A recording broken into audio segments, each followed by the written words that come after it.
Ở nhà có bạn nào đã bao giờ dàn cá chưa? Ở nhà có bạn nào biết dàn cá không? Có ai biết dàn không? Ai xông cao lên dàn không? Ai?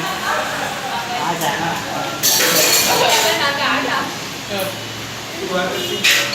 Có ai dàn không?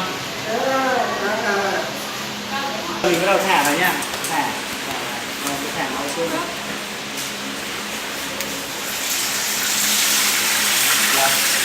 Rồi mình giảm bớt hết ra.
Cho các bạn biết là sau khi cái nước này nó sôi mình sẽ thả cá vào, đây, nước sôi nhá, phải sôi lên rồi thả cá vào. Sôi nhá.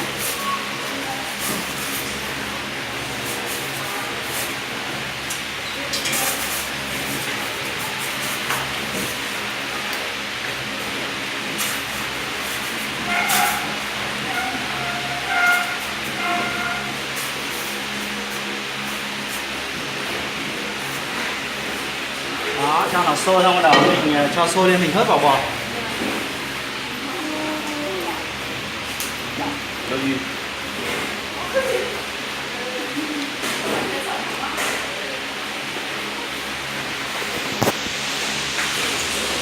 Lửa con cho to, lửa cái cái này. Cho lúc này là đi.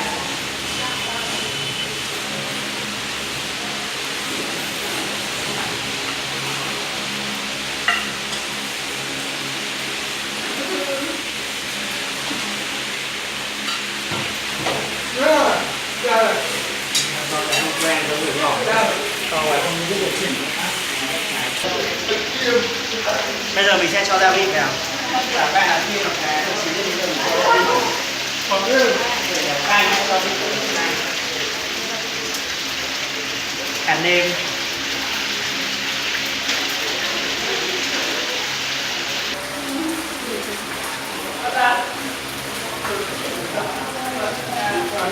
Các bạn khi mà nấu canh chua bao giờ mình phải sử dụng một tí đường nhé, còn ăn người Nam ăn sẽ ngọt, nhưng mà người Bắc thì mình cho ít đường để cho nó tròn vị, cho nó cân vị.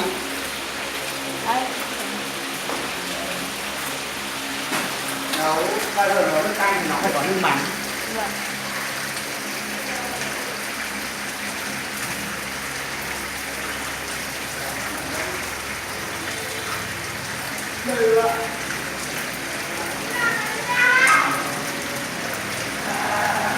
Sau khi cho đun gia vị vào cho nó tan gia vị lên nó thấm vào miếng cá, cho nó chắc miếng cá.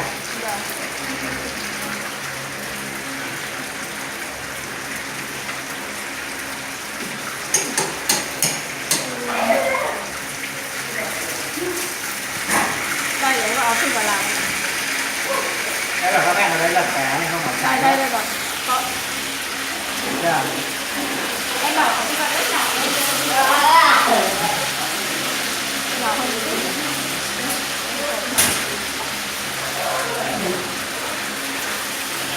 Nhẹ không nó nén.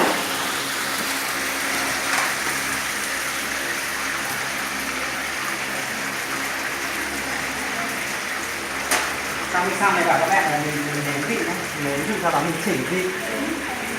Sau cái đó bây giờ mình sẽ cho chanh chua luôn để cho nó cái nó vẫn sắc lên, nó bị bớt ra, sau đó mình cho phần nguyên liệu này. Thì bây giờ mình vắt lấy nước, các bạn vắt cố gắng làm sao đừng để cái tinh dầu chanh nó rơi xuống.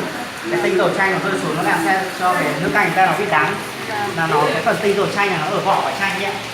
Cho nên là mình vắt nó nhẹ nhàng, nó vừa hay ra nước thôi, đừng có vắt kiệt quá nó bị đắng.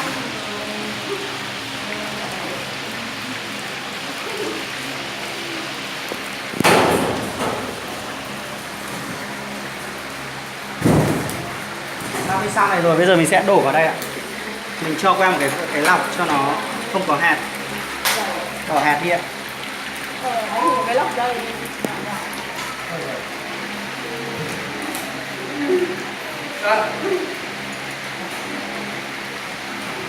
Bình thường cái món này của Việt Nam là người ta nấu bằng me. Nếu như mà nấu bằng cái quả me ấy, đấy là món gốc của miền Nam. Nhưng mà ở ngoài Bắc thì mình có thể điều chỉnh theo mùa. Ví dụ như không có me mình có thể nấu bằng sấu, bằng chanh, bằng tai chua, bằng giấm bông, hoặc là nói chung là đồ chua. Thay đổi, không nhất thiết lúc nào phải là chanh.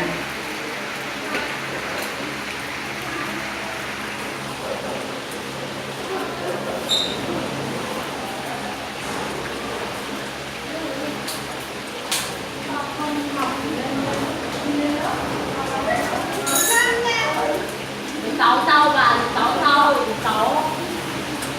Ôi, này làm luôn đi. Mà luôn thằng này cô đó ở đây làm luôn. Rồi làm xong mà ăn thì bảo khi về tập lớp. Đâu học đi, đừng lên học cái đã. Lên này sao mà cứ thế ra ngoài cô học lớp rồi ra ngoài rồi coi đi. Cô giáo chú các bạn là khi nó cái đã chín rồi mình phải cho to lửa lên để cho nó rẻ mặt, không là nó bị nát, cho nó lửa nó lớn lên.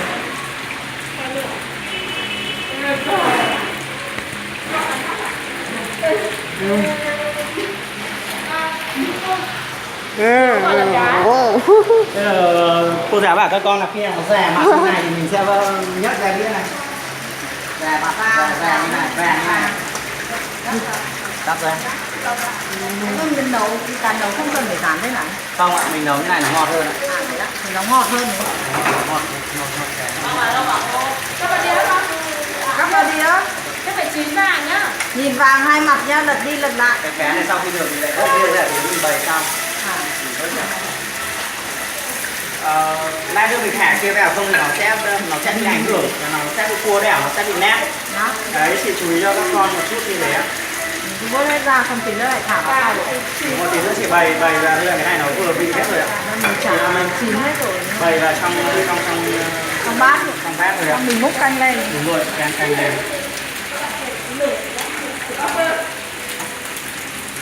Cái cá này nó nhanh chín không à. Đây là cái rau đá này là được rồi đấy. Đây là nó chín.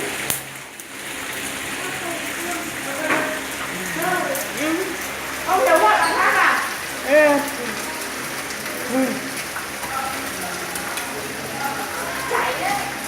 Kìa nhìn đi em nhìn Hiếu. Lật đi không cháy đấy.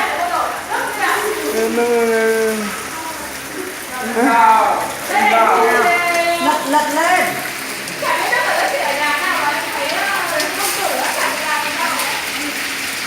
Ở nhà mẹ đã bảo vẫn làm mà nhặt rau nấu cơm Mẹ đi. Làm đi nó về nấu cho mẹ ăn. nào Được rồi.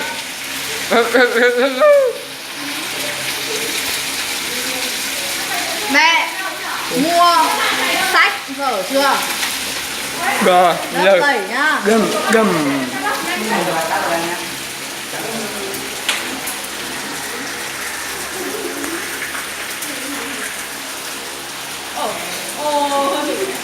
Quá lửa. Không. Vàng. Cắt ra thì nó bày xong.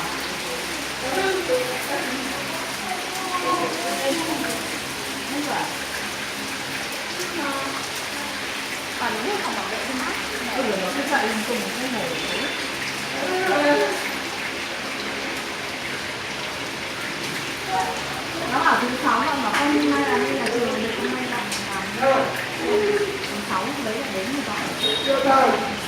Nhiều thì nó là thứ 6. Thứ 5 thứ 6 thì không. Rồi, ngon. Để này này lại. Đồ canh này thì không có Sơ không? canh này là thả cả rau à? Đây là mình thả rồi.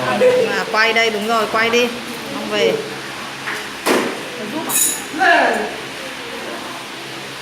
Mình vớt riêng cái đầu này ra nha các bạn nha. Cái phần thịt mình vớt riêng ra, cái phần đầu mình vớt riêng ra. Làm gì đấy?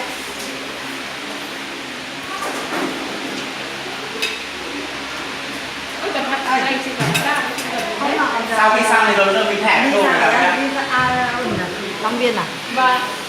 Xa có chị là hai đứa là đi đâu chị chưa xong cái đấy đi phải bà. Không, chị đi ngay nhà chị đây cho chị được. Thế không, nhưng mà chưa đi xong cái đấy thì thấy háo hức thế mọi người Cái bên đấy thì ăn uống không ngồi thoải mái. thế nhưng mà đi thì chỉ có ba mẹ con đi được thôi, bố nó mình đi làm thôi, nhưng mà đèo mà đấy không có Đấy, thể đấy, cho nó đi buổi sáng hả? đấy, nhưng mà đi xa thì đâm cũng Các lạnh. con phải sửa hết muối nha cho vào.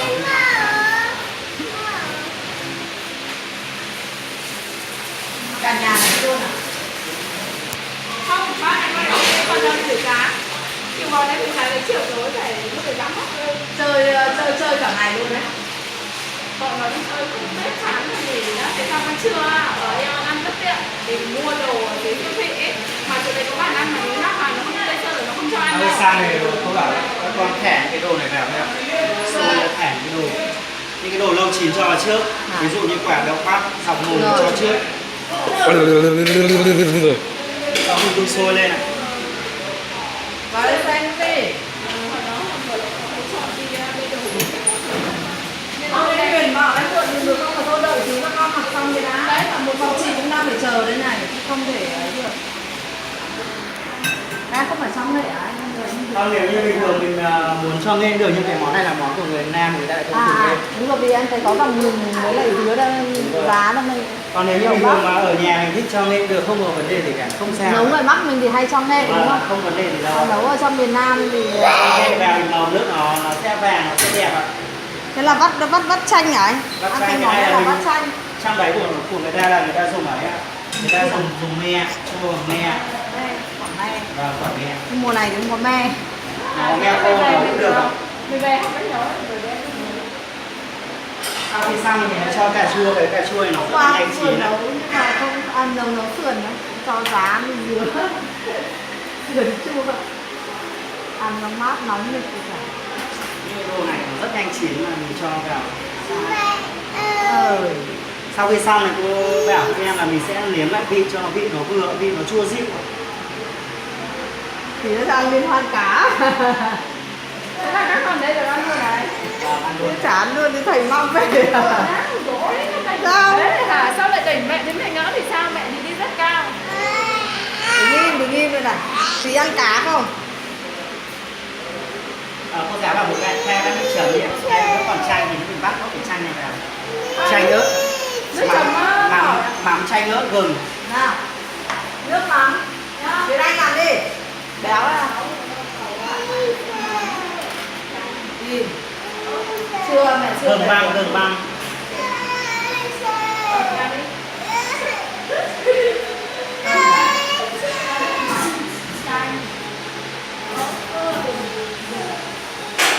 Gừng đâu hả?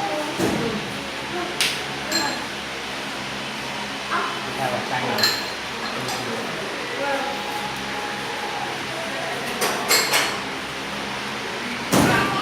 Nhà con đã mua nhiều chanh quá.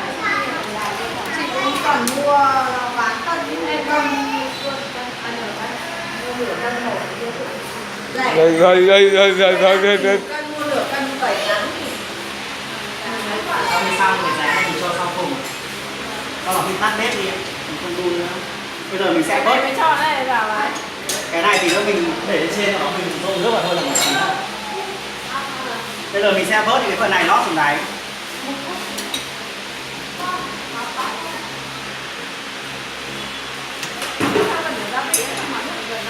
Không, chỉ cần nước mắm thôi, không có gia vị đâu.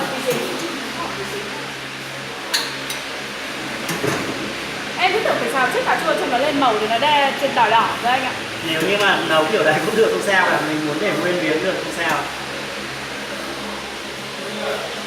nấu canh cá thì tốt nhất là một cái cá nó mỡ và mình hạn chế dùng mỡ, nó ngấy á.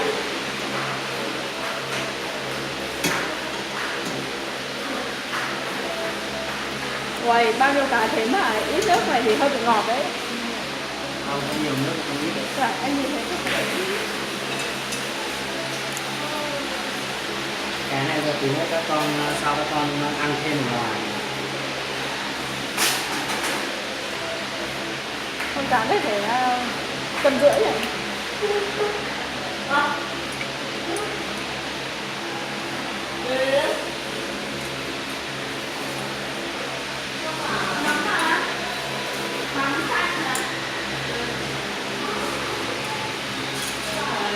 Mắm chanh, gừng, ớt, gừng thì là Gừng thì là ở ngoài Sài Gòn không phải là gừng.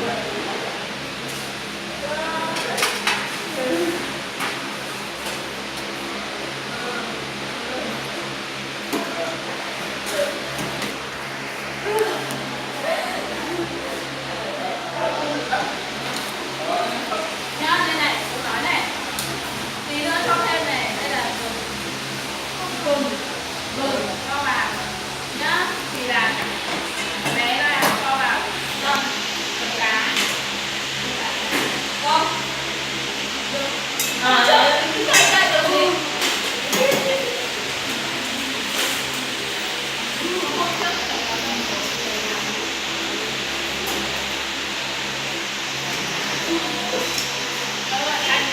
Hình như là chanh này còn một hạt tiên nữa. một bát còn nước đấy, ớt lại còn nước đấy. Cho ít vào thôi. Em ơi, bây giờ em bê ra nhá. Còn cái này thì mình sẽ cho vào nồi thì cho các bạn, và bê cả con này ra các bạn dùng nhá. Ok. Xong rồi các bạn bê ra đi. Em ơi, em lấy cái đĩa em bê ra đi. Vâng, để em lấy cái khay này. Đấy, khay đựng này, tất cả những đồ này bê ra cho các bạn ăn là được rồi. Vâng, thì đó.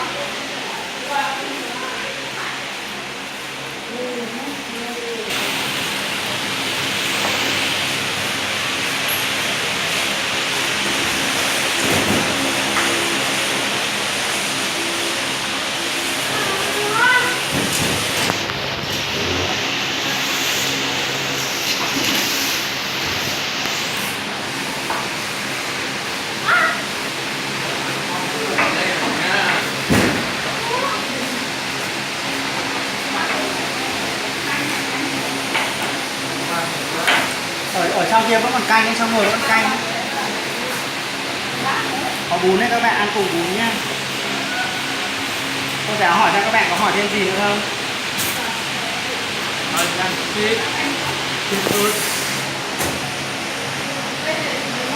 Như cả xương như này. Hả? Cái này cân này, bọt xương nào. Bỏ xương thôi. Khi nào mình ăn mình bỏ xương sau nhé.